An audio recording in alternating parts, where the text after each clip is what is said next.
Bismillahirrahmanirrahim. Assalamualaikum warahmatullahi wabarakatuh. Waalaikumsalam warahmatullahi wabarakatuh.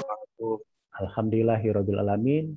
Puji dan syukur kita persembahkan kehadirat Allah Subhanahu wa taala karena pada hari ini kita boleh jumpa semula dalam satu majelis dalam talian, yaitu mendengarkan pembentangan pelajar-pelajar yang dah ada topik persendirian.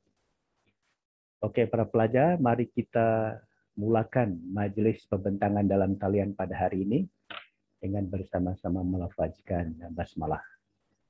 Bismillahirrahmanirrahim.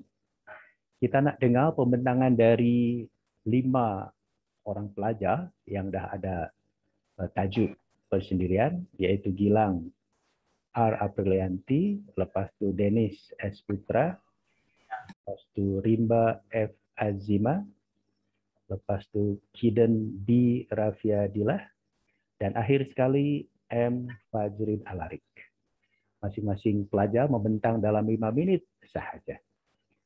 Saya mulakan dan bagi laluan kepada Gilang R. Aprilianti. Sila pembentangan dalam 5 minit. Ya, baik, terima kasih Bapak. Assalamualaikum warahmatullahi wabarakatuh.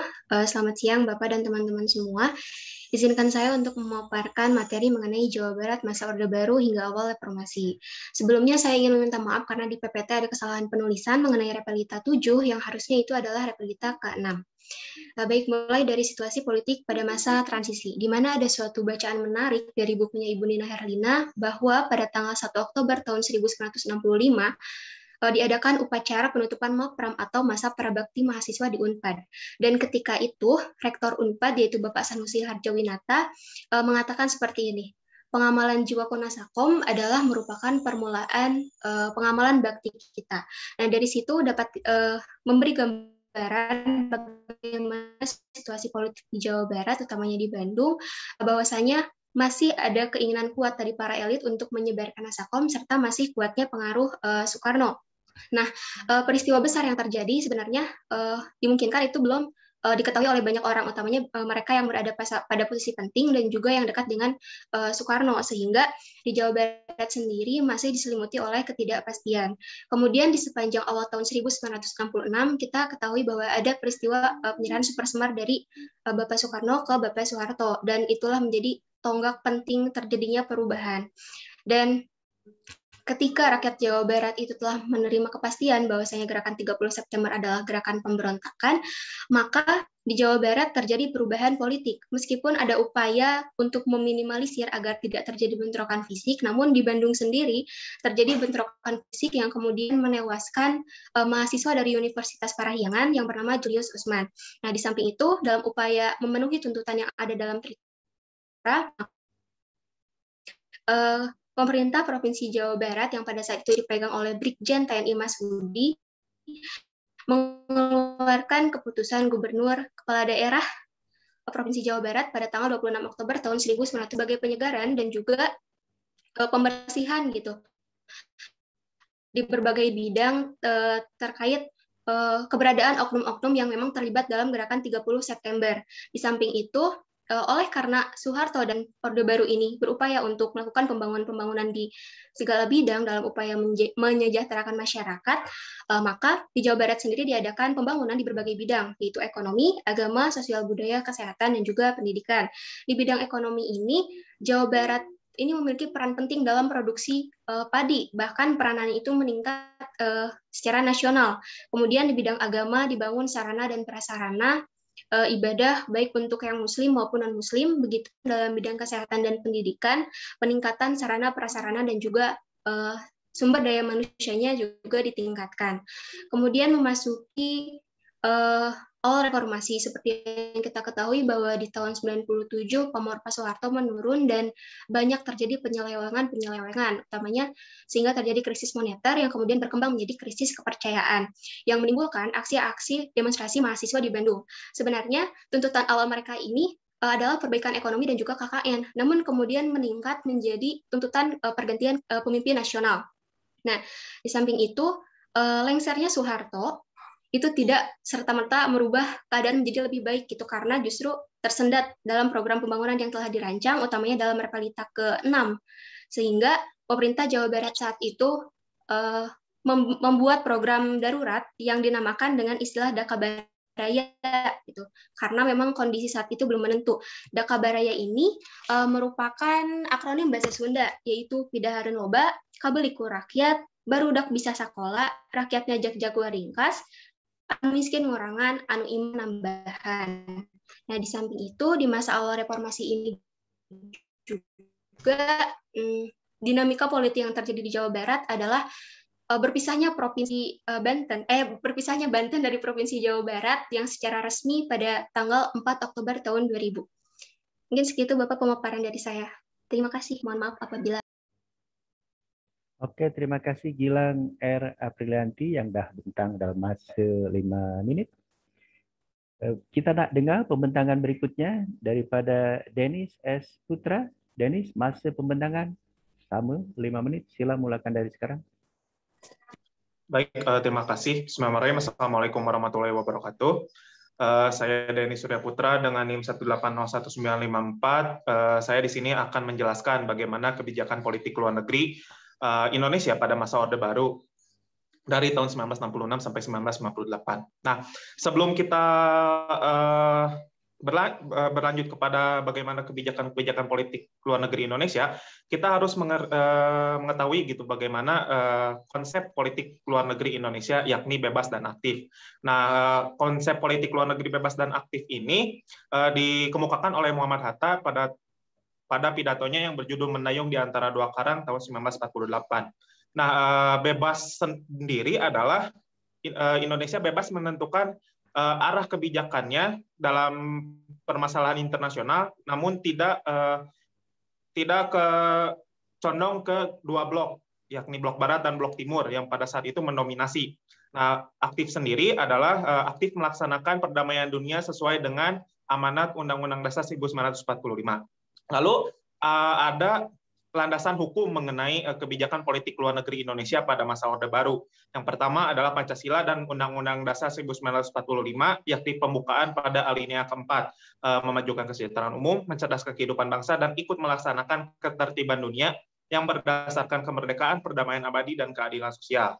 Lalu yang kedua adalah ketetapan MPRS nomor 12/MPRS/1966 mengenai penegasan kembali politik luar negeri Indonesia. Karena pada saat Orde Lama, apalagi di demokrasi terpimpin, politik luar negeri Indonesia itu condong ke blok komunis.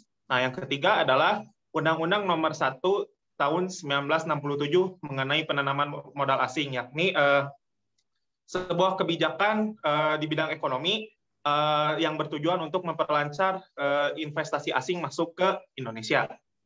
Nah, lalu ada beberapa kebijakan yang saya highlight pada saat pemerintahan Orde Baru. Yang pertama adalah normalisasi hubungan Indonesia dan Malaysia dan pembekuan hubungan antara Indonesia dengan Tiongkok. Nah, normalisasi hubungan antara Indonesia dan Malaysia ini karena pada tahun 1963 terjadi konfrontasi antara kedua negara tersebut, sehingga hubungan antar kedua negara saling dingin begitu ataupun tidak ada hubungan diplomatik. Nah, ketika Presiden Soeharto naik menjadi penjabat presiden pada masa Orde Baru, baru dimulai perundingan untuk menormalisasi hubungan antara kedua negara yang terjadi di Bangkok pada tanggal 30 Mei sampai 1 Juni tahun 1966 dan akhirnya disetujui pada tanggal 11 Agustus 1966. Nah, lalu pembekuan hubungan antara Indonesia dan Tiongkok itu sendiri dikarenakan Indonesia curiga begitu pada Tiongkok yang ikut terlibat pada gerakan 30 September. Sehingga pada tanggal 30 Oktober 1967, Indonesia dan Republik Rakyat Tiongkok resmi membekukan hubungannya.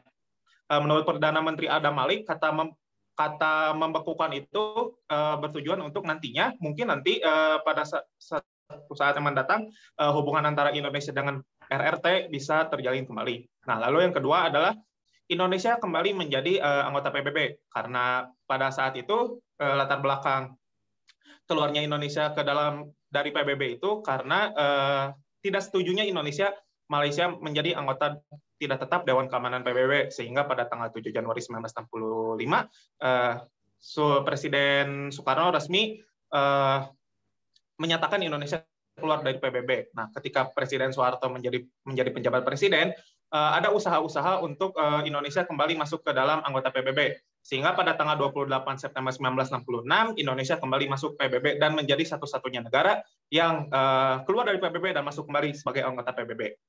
Nah, hal ini dilatar belakangi oleh negara Jepang yang menuntut ketika Indonesia ingin mendapatkan bantuan, Indonesia harus menyelesaikan konfrontasi dan masuk kembali sebagai anggota PBB. Nah, yang ketiga adalah penjadwalan utang luar negeri dan IGGI atau Intergovernmental Group on Indonesia. Nah, penjadwalan kembali utang Indonesia dilaksanakan pada Tokyo Club dan Paris Club. Tokyo Club pada tanggal 19 sampai 20 September 1966 dan Paris Club pada tanggal 19 sampai 20 Desember 1966. Nah, dari anggota-anggota Tokyo Club dan Paris Club ini yang kebanyakan negara-negara pendonor dari Barat. Masa pembentangan awak dah habis. Sila di-unmute mikrofonnya atau di-silent. Sudah 5 menit. Ya, terima kasih, Pak. Oke, kita nak dengar pembentangan berikutnya daripada Rimba F. Azima. Rimba, sila masa pembentangan serupa 5 menit juga. Oke, belum ada ya? Siap, Bapak. Terima kasih. Izinkan saya untuk share screen, Pak. Tak boleh. Awak cakap terus, tak boleh share screen. Awak bentang terus, awak tak dengar penjelasan saya. Oh iya. Ya, siap, Pak. Saya ada baca PPT awak, ya? Ya, terima kasih. Baik, di sini saya Rimba Fauzan Azima akan menjelaskan mengenai kebijakan politik luar negeri Indonesia era Orde Baru. Pada masa Orde Baru, untuk memahami kebijakan politik luar negerinya, kita harus memahami konteks yang melatar belakangi bagaimana kebijakan politik luar negeri era Orde Baru bisa dijalankan. Karena memang sejarah itu adalah hubungan sebab akibat atau hubungan kontinuitas, maka hubungannya adalah dengan Orde Lama. Di Orde Lama kita tahu ada semangat dekolonialisasi pasca Perang Dunia II.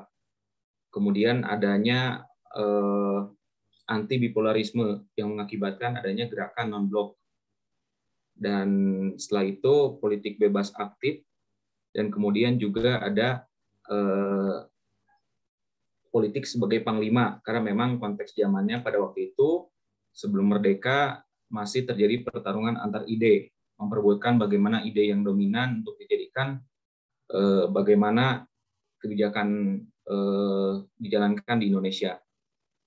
Hal itu menyebabkan kebijakan politik Indonesia pada waktu itu adalah agresif konfrontatif. Kita tahu artikulasi Presiden Soekarno pada waktu itu, Malaysia, Inggris kita linggis, Amerika kita setrika, itu kan artikulasi yang konfrontatif, agresif gitu. Karena itu menyebabkan setelahnya Indonesia keluar dari PBB, kemudian terjadinya pertarungan dengan Malaysia, dan walaupun Indonesia menjalankan politik bebas aktif, tapi pada waktu itu karena dianggap memang dekat dengan Uni Soviet alias kaki kiri-kirian, maka Indonesia dianggap tidak bebas aktif lagi. Nah, setelah tumbang, Orde Baru muncul adalah untuk merevisi atau menormalisasi berbagai ekses politik ini. Pada waktu itu ada 3 aktor. Yang pertama adalah Presiden Soeharto, kemudian ada juga ada Malik, Mokhtar Lubis, dan terakhir adalah Ali Alatas. Nah, kebijakan politik Orde Baru ini adalah merevisi seperti tadi saya katakan. Jika Orde Lama mengatakan politik sebagai panglima, maka Orde Baru mengatakan ekonomi sebagai panglima. Kemudian adanya kolaborasi dengan Barat yang tadinya dianggap dimusuhi gitu, karena dianggap sebagai neokolonialisme. Hal ini menyebabkan adanya agenda modernisasi dari tadinya Indonesia bercorak negara agraris menjadi bercorak industri.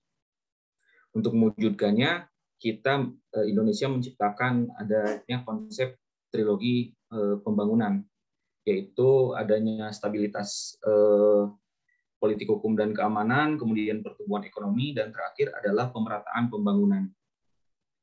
Dan ini diwujudkan dalam rencana pembangunan 5 tahun yang telah dilaksanakan selama 5 kali. Untuk mewujudkan ini, ternyata Indonesia membutuhkan sokongan global. Maka pada waktu itu Presiden Soeharto sebagai representasi kebijakan politik luar negeri Indonesia mengambil sikap defensif pasif alias soft power. Kita tahu misalkan dalam ciptaan stabilitas Polhukam dalam negeri, Presiden Soeharto dikenal sebagai pemimpin yang otoriter. Namun ternyata di luar negeri kita dikenal sebagai negara yang siap bersahabat dengan siapapun. Di tingkat regional kita aktif dalam pembangunan ASEAN, kemudian masuk kembali ke PBB, dan juga terjadi normalisasi hubungan dengan Malaysia.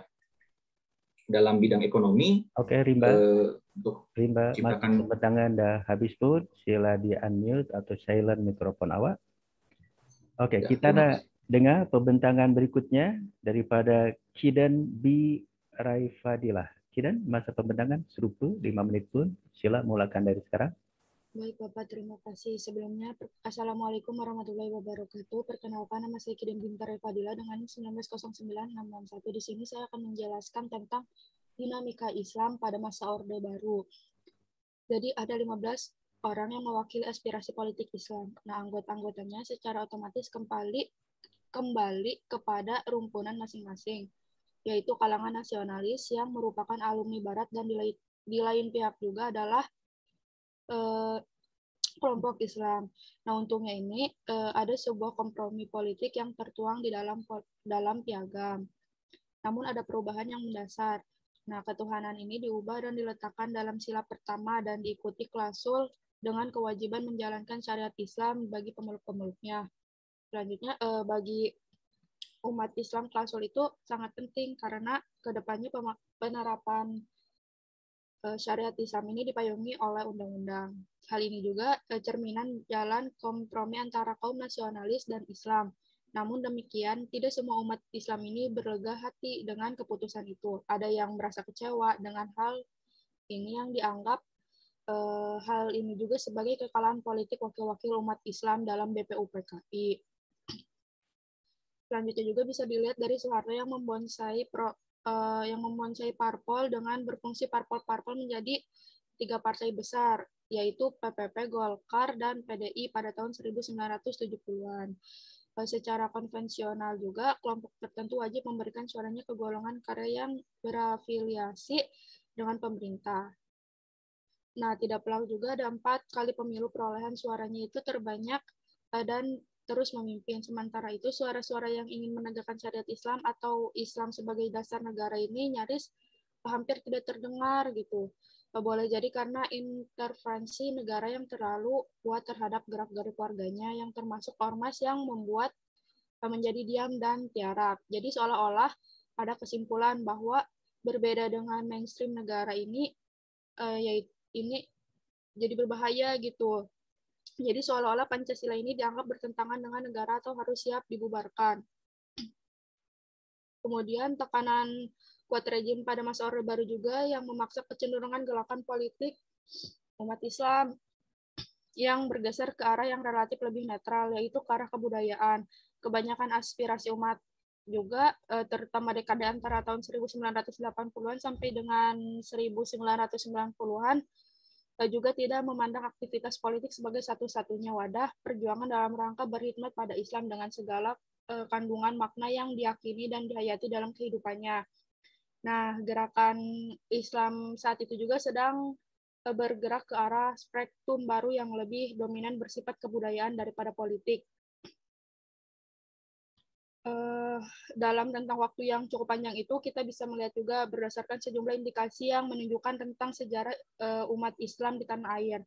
Paling tidak juga ada beberapa karakteristik yang menandai karakter gerakan era. Yang pertama, semakin pudarnya kepemimpinan politik Islam dan bangkitnya kepemimpinan intelektual Muslim, yang terutama yang berbasis di berbagai kampus utama di Indonesia.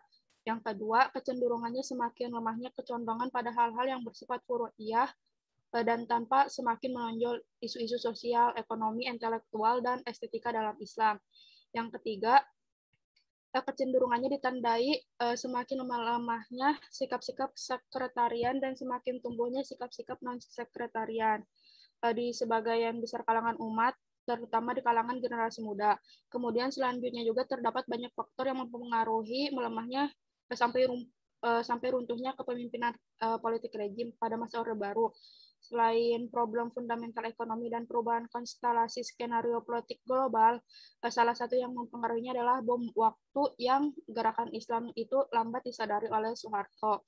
Jika seseorang berasumsi bahwa resepsi terhadap resepsi politik dapat diadai seperti topi yang dipanggang di atas kawah gunung, berarti cepat atau lambatnya akan ada terjadi ledakan. Tetapi hanya orang Muslim yang kelihatan lebih banyak bersiap dari terbit di ufuk timur Indonesia. Halo Kiden, masa pembintangan dah habis pun. Awak membaca terus. Malam hari ke di awak nih Kiden sekarang? Awak ni nampak gelap. Malam hari ke atau siang hari? Siang, Bapak, kamera ininya rusak. Oke, dah selesai ya. Tapi masih boleh baca tuh gelap-gelap. Oke, kita nak dengar pembentangan berikutnya yang akhir sekali daripada M. Fajrin Alarik. M. Fajrin serupa masa pembentangan 5 minit. Sila mulakan dari sekarang. Ya, Assalamualaikum warahmatullahi wabarakatuh. Saya Muhammad Fajrin Alarik dengan NIM 190922 akan mempresentasikan topik saya yaitu yang berjudul Dinamika Kebijakan Pangan pada Masa Orde Baru ya. Saya di sini membaginya menjadi 4 periode mungkin ya. Yang pertama yaitu awal Orde Baru atau mungkin rentang tahunnya 1966 sampai dengan 1972. Saya juga di sini nyebutnya sebagai mungkin masa pemulihan dan stabilisasi, mengingat pada awal periode Orde Baru ini kebangkrutan ekonomi dan kekacauan politik memang memaksa pemerintah baru merancang strategi pemulihan dengan ongkos yang sosial yang rendah mungkin itu. Mengingat tertib sosial juga jadi prasyarat utama bagi pemulihan ekonomi.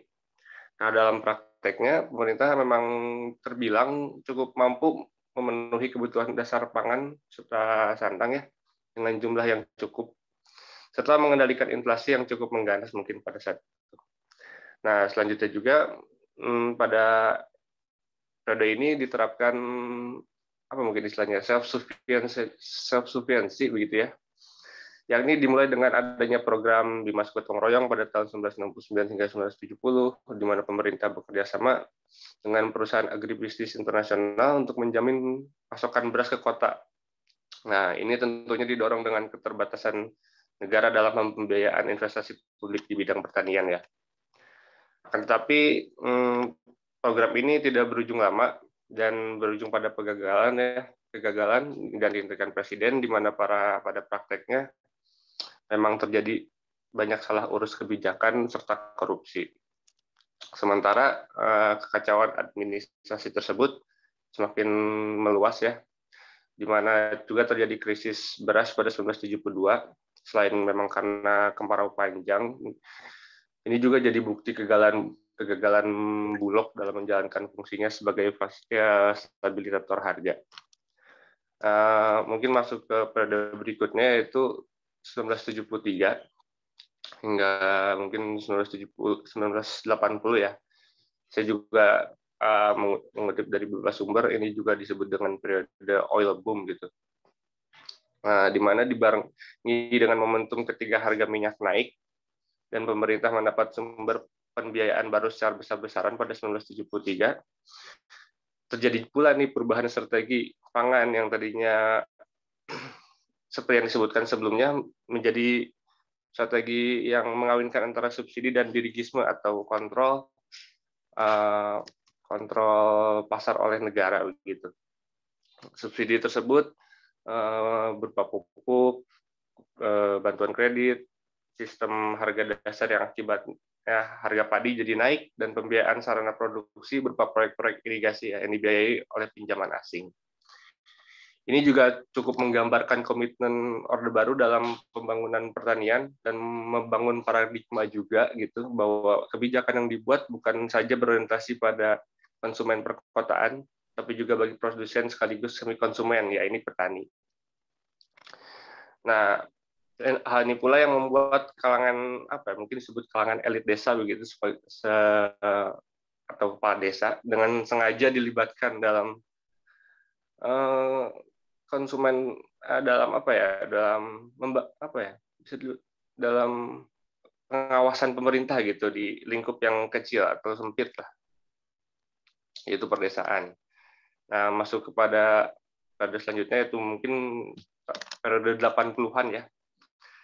Di sini juga terjadi pergeseran kebijakan seiring disebutnya mungkin resesi dunia gitu, yang ditandai dengan anjloknya minyak dunia. Perubahan kebijakan ini menyangkut upaya-upaya pendisiplinan kebijakan perpajakan, moneter yang cukup ketat, serta mulai membukanya pasar nasional untuk investor asing dan mencari alternatif masukan melalui pengembangan industri substitusi impor begitu.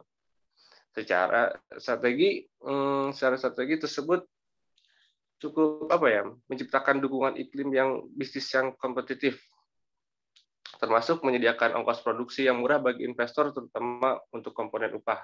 Yang dimana pada tingkat ini gitu, kebijakan pangan memang menjadi instrumen pengendalian harga yang dapat berpengaruh gitu kepada kenaikan upah. Mengingat pangan memiliki bobot relatif tinggi lah sebagai inflator. Nah, dimana kalau kita ingat juga ya, pada periode ini juga pada tahun 1984 Indonesia meraih swasembada pangan yang diberi juga penghargaannya oleh FAO gitu ya, Food and Agriculture Organization. Oke, Fajri, masa pembentangan dah habis pun, sila di unmute atau di silent. Ya, terima kasih Bapak. Oke, para pelajar, kita dah dengar pembentangan rakan-rakan awak mengenai topik yang dah dipilih sendiri ya. Tapi saya nak bagi komen secara am dulu ya. Memang pembentangannya menunjukkan bahwa awak ni masih kurang paham dengan tajuk yang awak pilih ya. Saya bagi kebebasan, sila pilih tajuk yang sesuai, yang selari dengan wawasan awak mengenai sejarah. Tapi pembentangan selain ada juga yang membaca ya, ada yang tak membaca tapi tak jelas fokus tuh ya. Nah, apa yang nak dikupas, apa yang nak di analisis tuh ya. Jadi menunjukkan awak masih belum paham dengan tajuknya. Harap-harap nanti dalam membuat kertas kerja penuhnya boleh fokus tuh apa yang nak diceritakan, yang nak dikupas, dianalisis dalam tajuk awak tuh ya. Mungkin ini wujud hubung kaitnya dengan sumber khasnya buku-buku standar yang awak gunakan. Awak nampak belum baca buku-buku standar yang sepatutnya bila membahas tajuk tu kena baca buku ni. Jadi pelajar-pelajar sejarah tu sekarang kena boleh mengenal pasti buku-buku standar. Saya kerap membagi satu contoh ya, bila kita mengkaji mengenai sejarah revolusi Indonesia, kena baca buku Kehin, kena baca buku Ben Anderson, kena baca buku saya, kena baca buku Reclap, macam tu ya. Jadi itu buku-buku standar yang pelajar sejarah kena tahulah, kena paham. Bila tak, awak macam pelajar lain saja, macam pelajar bukan pelajar sejarah ya. Itu yang menjadikan pembentangan awak macam tak fokus, macam kemana-mana. Oke, saya mulakan dari Gilang R. Aprilianti ya. Jawa Barat Padam Orde Baru. Tak fokus, malah terus mengupas mengenai awal saja masa Orde Baru. Tak dikupas pun bahwa Orde Baru itu tak setakat tahun 60-an, tahun 70-an, 80-an, 90-an. Awak tak mengupasnya, tak menganalisisnya. Menyebut nama tokoh pun silap ya. Sanusi Harjadinata. Sanusi Harjadiwirya atau apa. Tadi ada yang menyebut Mohtar Kusumatmaja, Mohtar Lubis pun ya. Nanti Andi Suwirta, Andi Malarangeng lagi ya, tak betul ya. Jadi kena menyebut tokoh kena betul ya. Oke, saya tengok Gilang nih memang dah guna bukunya Prof. Nina Lubis, guna pun bukunya Reza mengenai sejarah Jawa Barat atau sejarah Tatar Sunda ya. Itu dah oke. Tapi awak macam kurang paham buku itu. Ya. Sepatutnya Jawa Barat masa Orde Baru ini apa yang nak dikupas? Kena fokus.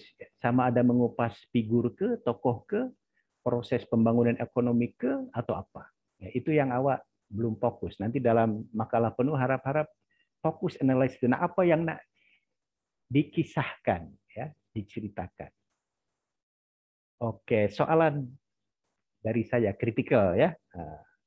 Terkait dengan masyarakat Sunda, masyarakat Jawa Barat pada masa Orde Baru. Gilang, apa pasal menurut awak orang Sunda nih pada masa Orde Baru tak ada pemimpin yang terbilang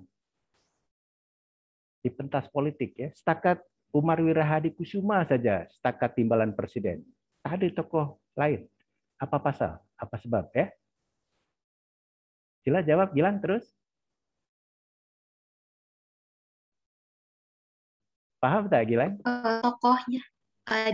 Kenapa tokoh Jawa Barat tidak ada yang itu, Pak? Yang apa?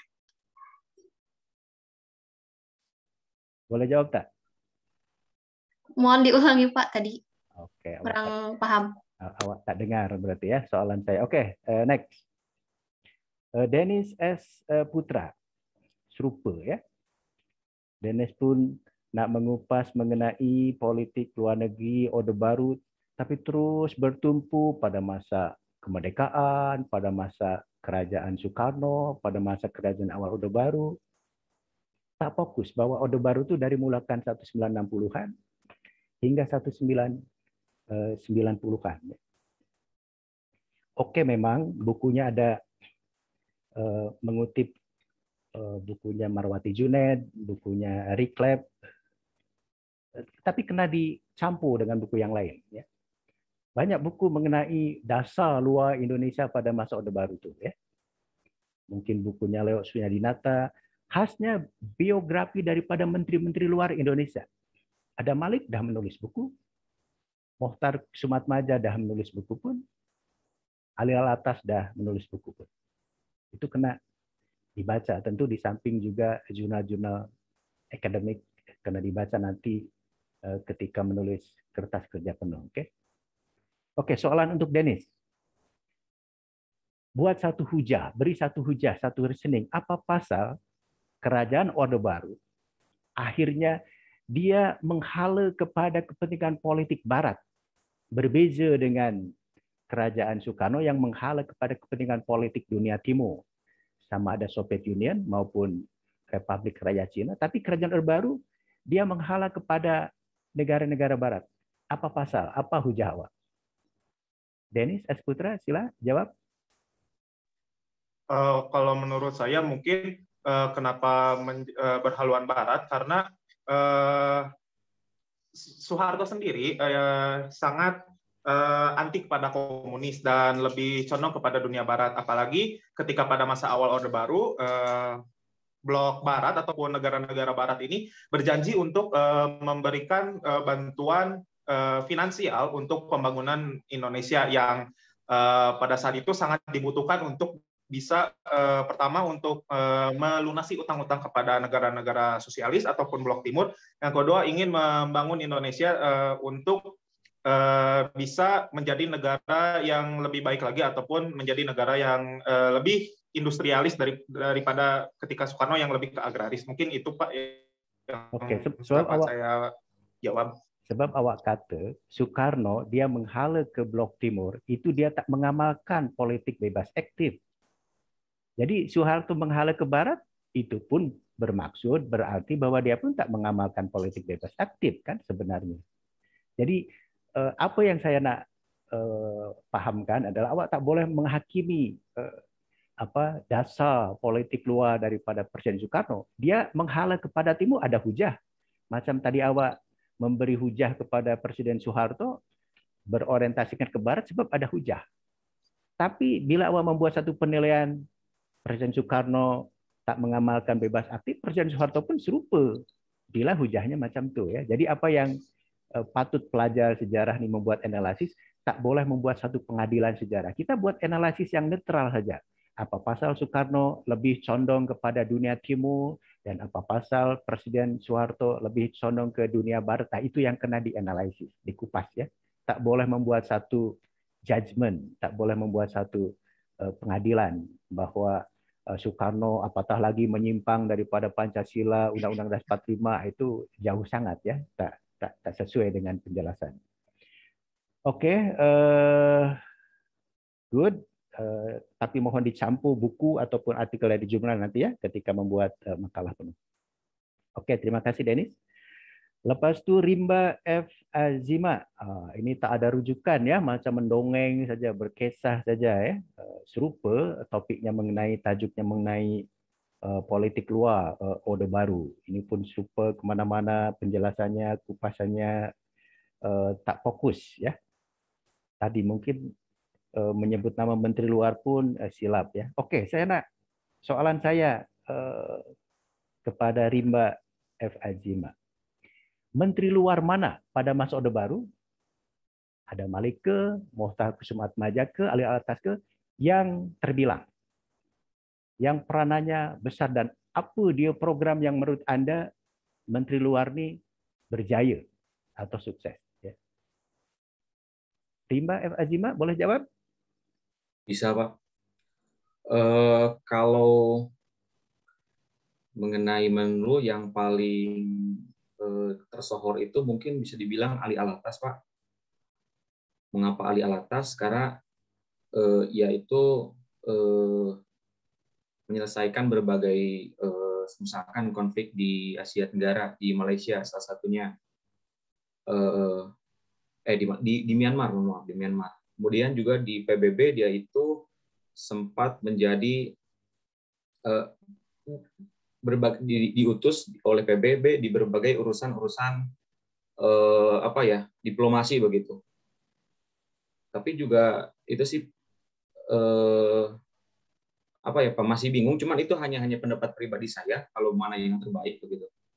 Ya, gitu, itu satu bukti kukuh bahwa emang tak baca buku standar ya, tak ada rujukan, macam mendongeng. Jadi ketika menjawab pun jadi kemana-mana, tak fokus, tak jelas ya.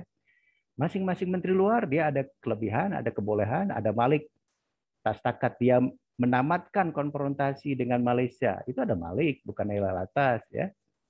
Kemudian ada Malik pula menjadi setiausaha agung daripada Majelis Umum PBB ya, Persatuan Perserikatan Bangsa-Bangsa. Mohtar Kusumatmaja lagi hebat. Wawasan Nusantara, gagasan beliau.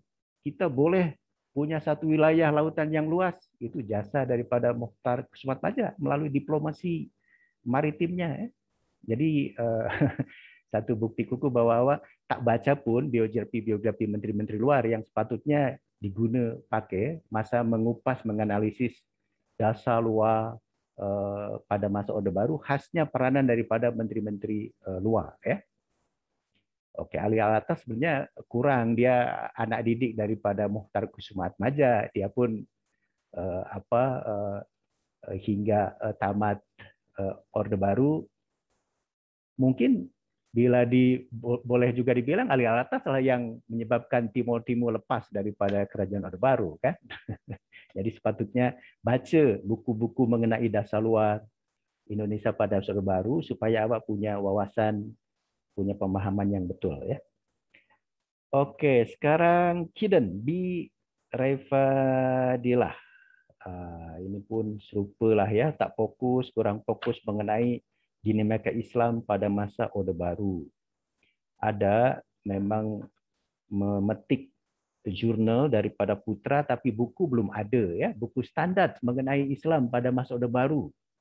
Ini pun dalam penjelasannya dengan demikian macam kurang fokus, belum paham dan sebagainya. Oke, soalan saya. Kerajaan Orde Baru nih masa berdepan dengan Islam, dia ada satu sikap yang berbeza tahu. Pada masa-masa awal kerajaan Orde Baru anti-Islam. Tapi pada tahun 90-an dia mulakan mendekati umat Islam.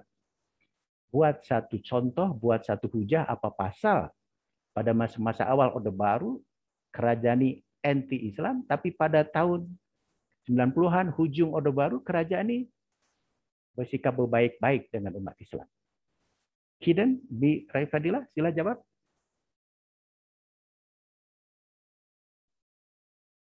Tak paham pun, tidur.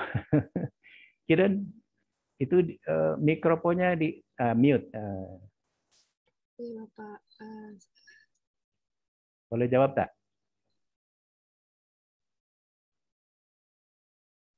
Tak boleh jawab? Oke, kena baca lagi ya buku-buku standar. Baca bukunya Reclap, baca buku Sejarah Nasional Indonesia, baca buku Indonesia dalam Arus Sejarah ya supaya paham mengenai dinamika Islam pada masa Orde Baru. Baca bukunya Nurholis Majid yang menyatakan Islam yes, Partai Islam no. Baca biografinya Presiden Soeharto ya mengenai apa pandangan beliau mengenai Islam. Oke, bacanya dalam jangan malam hari ya, kena siang hari. Oke, akhir sekali M. Fajrin Alarik ya.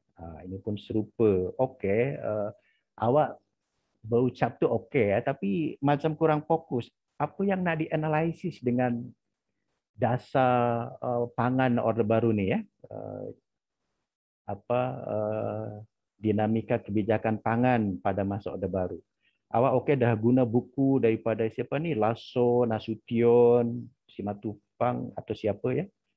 Tapi itu kena cek semula. Apakah penulis itu seorang pakar daripada ekonomi atau macam biasa saja? Jadi kita kena merujuk buku tu kena ditulis oleh pakar ya. Macam kita nak bahas mengenai sejarah Orde Baru, kena merujuk pada penulis yang memang pakar mengenai sejarah Orde Baru. Akhbar, kena rujuklah buku saya sebab saya ada kepakaran sedikit mengenai akhbar ya, sejarah akhbar. Jadi tentu boleh baca bukunya O'Malley, sejarawan ekonomi daripada Australia ya.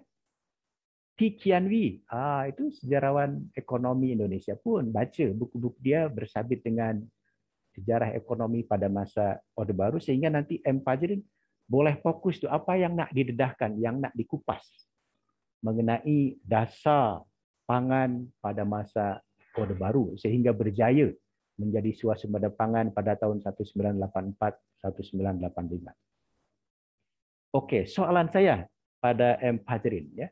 Pada masa Orde Baru berkait dengan dasar pangan ini wujud satu terminologi yang disebut dengan intensifikasi dan ekstensifikasi pertanian. Intensifikasi dan ekstensifikasi pertanian. Apa dia dua terminologi itu dan apa pasal selepas 1984, 1985 Kerajaan Orde Baru termasuklah sekarang Kerajaan Reformasi tak berjaya dalam mempertahankan swasembada pangan. Sila Fajrin. Ya, menjawab apa ya? Kalau sepemahaman saya, intensifikasi pertanian ini merujuk kepada apa ya? Pengolahan lahan pertanian, gitu Pak ya? Yang mana meningkatkan hasil pertanian gitu. Kalau bicara pasal atau contoh kenapa Orde Baru tidak bisa mempertahankan swasembada pangan pada tahun 1984, ini karena menurut saya ada perubahan perubahan orientasi kebijakan juga dari Orde Baru ini Pak, yang tadinya orientasinya produsen dan pemasok itu menjadi orientasi konsumen beras. Mungkin begitu Pak, secara singkat. Oke, Pak Jin awak terpaham ya memang soalan saya. Intensifikasi dan ekstensifikasi itu sangat kritikal dan ada hubung kaitnya dengan swasembada pangan. Ya. Intensifikasi ini nak membuat lahan-lahan pertanian yang dah ada kena lebih produktif lagi. Karena itu ada yang disebut dengan program Panca Usaha Tani. Itu contoh daripada intensifikasi. Bimas, Inmas, dan seterusnya. Bila ekstensifikasi, dia nak membuat satu sawah-sawah baru, lahan-lahan pertanian yang baru, sama ada di Sumatera ke, di Kalimantan ke, di mana ke, supaya produksi daripada beras ini boleh bertambah. Memandangkan dua perkara ini tak diteruskan, tak fokus, maka Kerajaan Orde Baru pun tak boleh mempertahankan swasembada pangan. Termasuklah sekarang. Apatah lagi sekarang sawah-sawah ditukar menjadi perumahan kan? Sehingga itulah kata kunci, keyword daripada intensifikasi pertanian dan ekstensifikasi pertanian. Oke, kena banyak baca buku ya mengenai sejarah pertanian atau sejarah ekonomi pada masa Orde Baru Empajrinya. Oke, walau bagaimanapun awak bila berucap tuh berbicara ya itu oke, tak membaca teks itu dah satu modal baik tuh bagi awak Fajrinya. Tapi kena banyak baca supaya wawasannya ada ya, wawasan sejarahnya. Oke, para pelajar kita dah mendengar pembentangan daripada rakan-rakan kita. Ibu Ing ikut join dalam Zoom meeting ke atau tak? Tak ada ya. Oke, tak apa, mungkin Bu Ing ada hal sehingga tak boleh join dengan kita pada hari ini. Oke, kita dah dengar pembentangan, dah dengar pun jawaban-jawaban yang membentang tadi. Sama ada yang boleh menjawab maupun yang tak boleh menjawab kerana tak faham ya. Tapi saya pikir bila saya bagi soalan dalam bahasa Indonesia pun mungkin awak tak faham pun. Kerana bacaan awak tu terhad, kurang ya. Kena baca buku-buku standar. Setiap topik tu, setiap tajuk ada buku standarnya tu ya. Bila awak baca mengenai sejarah petani, kena baca buku Prof. Sartono Kartodijo. Bila baca sejarah Islam, kena baca bukunya Prof. Taufik Abdullah. Kena macam itu ya. Bila mengkaji mengenai kereta api, baca bukunya Dr. Agus Mulyana ya. Jadi kita pelajar sejarah nih kena tahu buku-buku standar. Tak boleh baca buku yang tak ada kena mengena. Nanti tadi menjelaskannya tak betul ataupun kemana-mana tak fokus ya. Karena kita tak membaca buku standar. Jadi saya membuat satu cadangan, membuat satu rekomendasi termasuklah saranan ya. Sepatutnya pelajar-pelajar sejarah bila memilih satu tajuk tu kena kenal pasti, kena identify buku-buku standar yang diguna pakai. Termasuklah tentu nanti daripada jurnal-jurnal akademik, dan jurnal-jurnal akademik itu kena tengok pun pengarangnya sama ada dia pakar ke di bidang tu atau bukan ya. So bila sejarah akhbar awak boleh merujuk tulisan saya, tapi bila saya menulis mengenai sejarah nuklir, tak payah dirujuk. Saya bukan pakar nuklir ya. Kena macam tu. Jadi pelajar sejarah pun kena paham siapa yang nulis ni, betul ke dia paham dan pakar mengenai bidang tu ya. Itu saja saya pikir sarahan dalam talian kita pada hari ini. Jom kita akhiri sarahan kita pada hari ini dengan bersama-sama melafazkan hamdalah. Alhamdulillahirabbil alamin. Insyaallah kita jumpa semula pada pekan hadapan dalam pembentangan yang serupa dengan pelajar yang membentang lain. Saya nak guna nanti membuat satu pengantar maupun soalan dalam bahasa Sunda ya. Kena fahamlah bahasa Sunda tu bahasa awak kan, bahasa ibu awak kan. Saya bukan orang Sunda tapi saya boleh cakap bahasa Sunda tu ya. Oke, terima kasih. Assalamualaikum warahmatullahi wabarakatuh. Waalaikumsalam warahmatullahi wabarakatuh. Terima kasih, Pak. Oke, boleh live ya.